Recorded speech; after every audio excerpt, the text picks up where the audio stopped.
চাইনিজরা কিভাবে ফাঁদে ফেলছে আমাদেরকে হচ্ছে বাসে করে উপরে নিয়ে আসছে 20 টাকায়।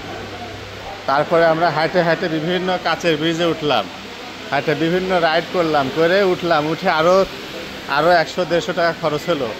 এখন নামতেই শুধু খরচ হচ্ছে প্রায় 5000 টাকা, 250 RMB 4500 টাকা। এখন এই গাড়িতে করে নামতে হবে, না হলে 5 কিলোমিটারের মতো হাঁটে হাঁটে নামতে হবে। এখন আর আমাদের এনার্জি নাই যে 5 কিলোমিটার হাঁটে হাঁটে নামবো। এই যে এটা আমার গাড়ি।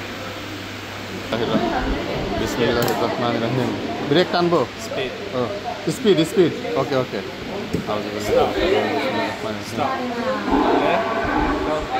জি ভাই। আল্লাহ, এই যে আমি এবার নামতেছি আস্তে আস্তে। অলরেডি 3-4 কিলো নামে গেছি। আসলে এলোমেলো রাস্তা ছিল, ভিডিও করতে ভয় লাগছিল। এটা ধরলে জোরে, ধরলে জোরে জোরে হাই স্পিডে, সামনে বাঁক আছে, স্লো করে দিলাম। এইভাবে করে যাচ্ছে, বাঁক হয়ে যাচ্ছে অনেক।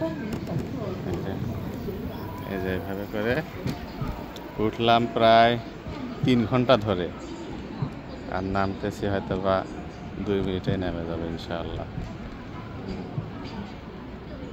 2 মিনিটে নেমে যাব।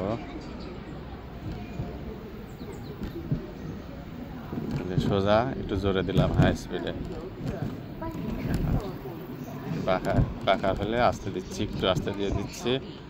বাঁকা হলে একটু ভয় লাগছে, স্লো দিয়ে দিলাম। এটা অনেক বাঁকা।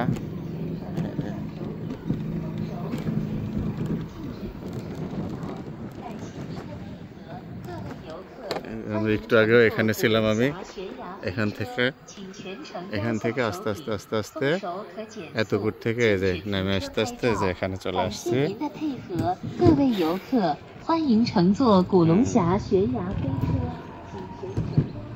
হাই স্পিডে দিলাম, আবার একটু স্লো দিলাম, কারণ এখানে বাঁক আছে তাই।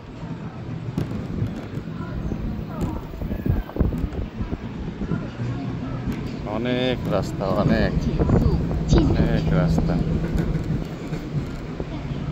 অনেক রাস্তা।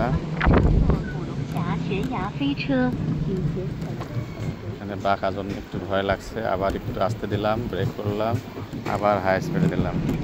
এই যে গন্তব্যস্থলে প্রায় পৌঁছে গিয়েছি ইনশাআল্লাহ। আল্লাহর রহমতে কোনো সমস্যা হয়নি, চলে আসছি প্রায়।